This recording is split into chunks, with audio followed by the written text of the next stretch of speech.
As promised, we are here with Towson running back Shane Simpson, two-time All-American. Was a stats third-team All-American as a freshman. Not to mention first-team All-League and CAA Offensive Rookie of the Year, and then first-team All-Purpose according to literally everybody last year. Coming off a monster year, Towson's going to open the 2019 season ranked inside the top 10, and this guy's going to open the season as a unanimous first-team preseason All-American. Uh, Shane, first of all, thanks for taking some time to hang out today. No problem. Thank you for having me. So after everything I just said, what is it like to be you right now?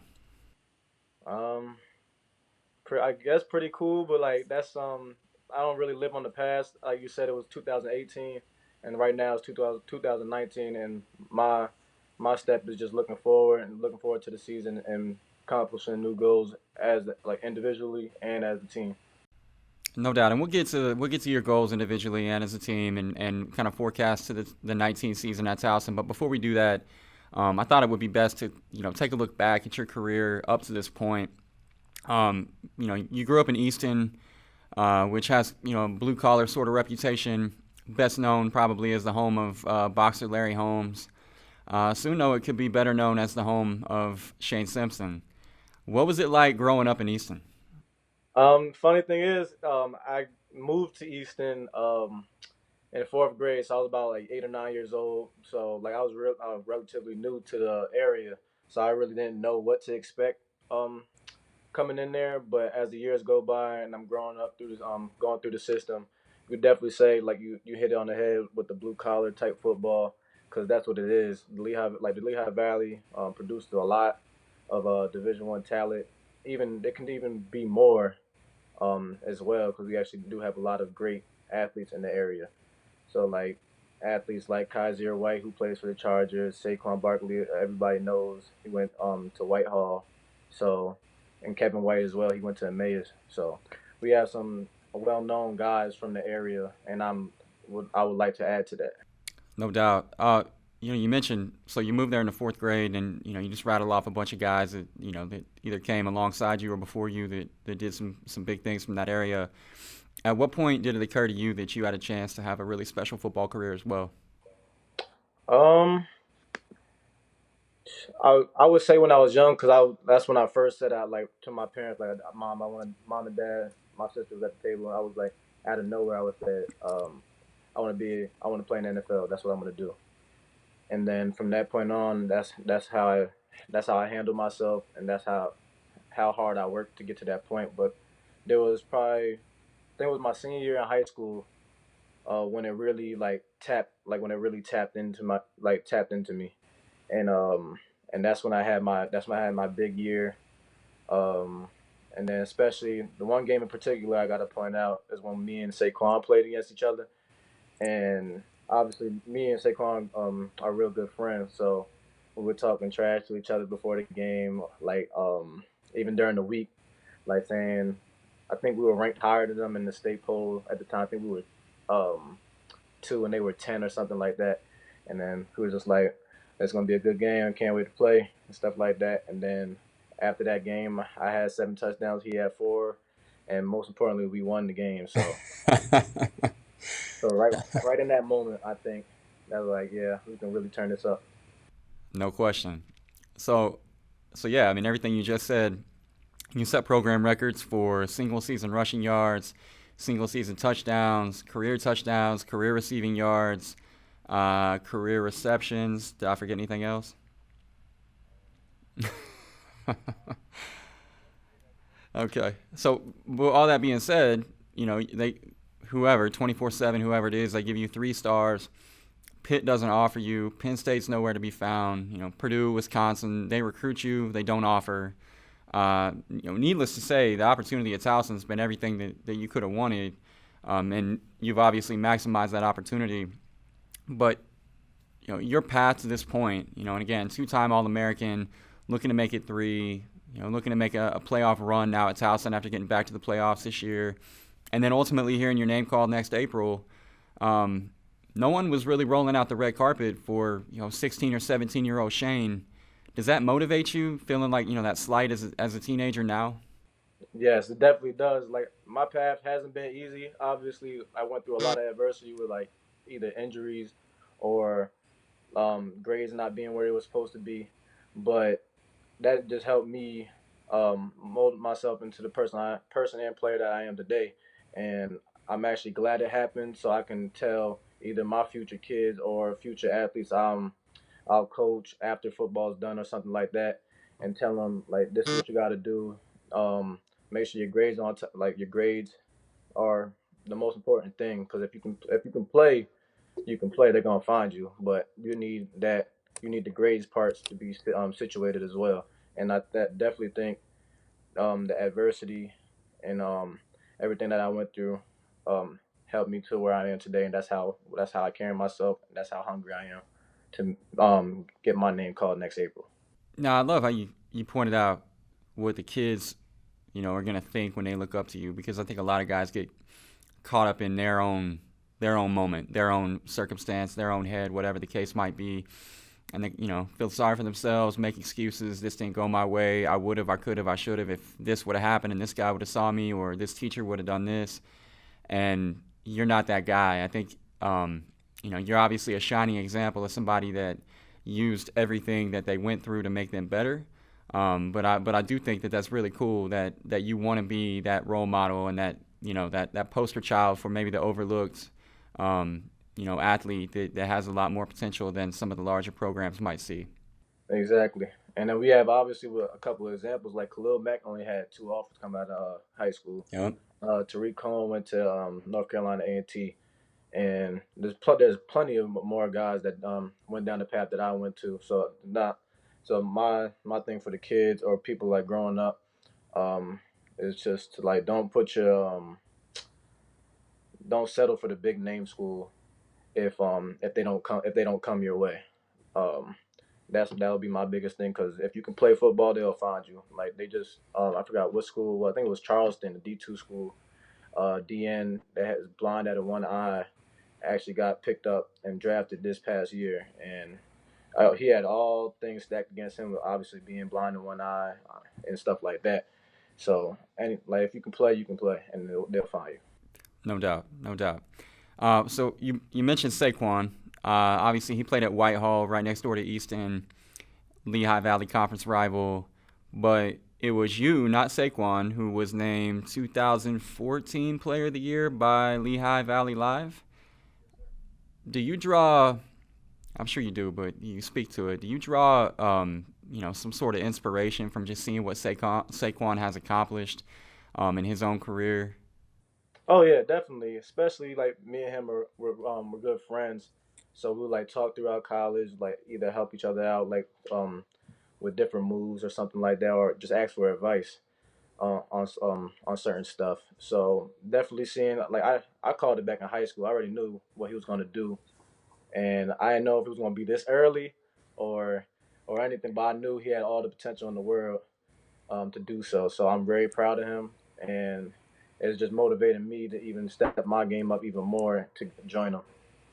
Another running back that I wanted to bring up, and again, I'm sure this probably happens a lot, but first time we've talked, Terrence West, the most famous Towson running back in recent memory, and he recently turned his FCS gig into an NFL starting job. Um, I would imagine his shadow loomed large for Towson running backs that came before you, but as you started to transcend in a lot of ways what he accomplished for the program, I would just wonder, what does it mean to you to be in a position like that where you're, arguably now the face of Towson running backs, and it's looking like you too will have an opportunity to continue your legacy at the next level. Yes, definitely. Terrence, I've actually met him. I forgot when it was, but me and him obviously talk. We talk every now and then now, um, especially after his 2013 season, which was record breaking. Definitely motivated me, especially when I was getting recruited by Towson. Um, they started pointing him out. Darius Victor as well. Um, so definitely seeing those guys do what they did at this level and having success was a big thing for me coming here. Just so like it's a running back, it's a R. We basically call it RBU just because of the stats that we Sure. have and the players that we that came through. So definitely. It's an honor to be the face of the running back um, committee in at Towson right now, and I'm looking to build that on and hopefully pass it on to somebody else as well once I'm done. Now, I don't know if this is true, but I read that when you got to Towson, they actually put you at wide receiver to begin with.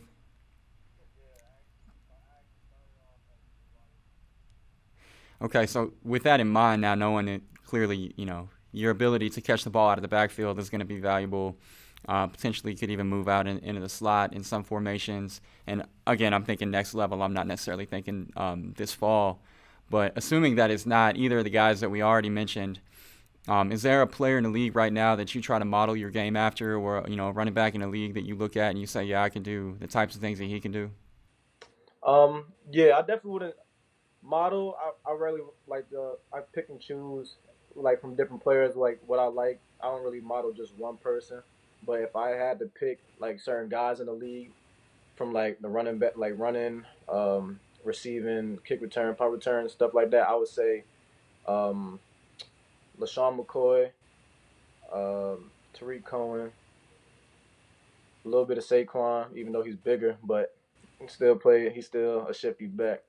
Um, and Alvin Kamara Yeah. and Devontae Freeman, size wise. Okay. All right. Yeah, the Alvin Kamara comp was the one I was waiting for. I think that the way the Saints use him is a lot of the way that I hope to see you utilize this fall. I think that'd be exciting for all of the fans that tune in. Hmm. Um, Thanks in large part to you. You guys got back to the playoffs last year for the first time since 2013, and this year, obviously, alongside guys like Shane Leatherberry and Tom Flacco, not Todd, sorry Tom. The expectation for the offense is obviously very high. The expectation at Towson is as high as I can ever remember it being. What's the feeling like within the program right now, and how are y'all managing the expectation?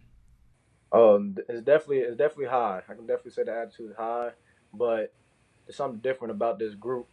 Just because we did at the end of the day we did not win the CAA title, and that was literally in our hands to win, and we let it fall through our hands. So I know it pisses me off inside. I know it pisses Coach Ambrose off inside, and I know you could tell throughout the team that it pisses them off too because we had the chance to win the title outright, and I think we um, let that affect us in the end of the day, and it showed in the Duquesne game at some point, and definitely don't ever want to end a game like that or end the season like that in general. So just being able to finish games and just give it like just give our all to our opponents. Nobody can. I firmly believe nobody can stop us offensively, defensively, special teams because we definitely have the best special teams group in the country, I could say, and one of the top offenses in the country as well. And don't sleep on our defense this year. I won't. I won't. Uh, okay, so look, I'm gonna head out to the Baltimore area for CAA Media Days next month, and I also want to make a trip out to Towson to see inside the program, see what you guys are about. I've never actually been outside of the Baltimore airport, so I need you to put your tour guide cap on right now and kind of walk me through what I need to hit, what places do I need to go, what are the attractions. Food is a big deal to me, so if you could like single out some food that I should try, all of this would be very helpful. Okay. So you getting off the plane coming to Baltimore. Um, I'm definitely a big food guy, so you hit it right on the head. So I'll take. You can go like to the Inner Harbor. A little pricey, but Fogo de Chao sticks out like a sore thumb. It's a Brazilian steak restaurant. Like you get everything. Like it's like I don't know if you ever been to like a restaurant that has like the green and red. Um, Oh, the uh, flag? they're like the like it's like the holsters like on the table, and then it's like green for go, like bring Oh up more yeah, food, and then the other one, the red is like to stop because I'm full. yeah. I don't know if I've ever turned mine red before, but yeah, I know what you mean. And there's a whole I don't not there's a lot of good food places in Baltimore, so I can't. That's the only one I could really single out. But anything in the harbor is really good. Especially if you want crab or crab legs. So Maryland's known for that. So I think you can really get good crabs anywhere or good crab legs. Well, that's what I had to ask next was, obviously, you go to Maryland, you expect to eat crab or crab cakes. I've only had the crab cakes in the airport because, again, I've never left the airport, but they were all right. But they weren't what I expected for a state that prides himself in their crab. So I don't want to get you any enemies out of this deal, but is crab overrated in Maryland, or did I just not go to the right place? In my opinion, I never had crab even in my 4 or 5 years here, or like even in my life in general. Like never had a full crab. Like crab legs, I could tear them up like nothing, but like I never really had a whole crab. Never. Okay. I mean, well, neither have I. I've only had the legs and the cake. I didn't know that the whole crab was a thing, so I'll have to look into that.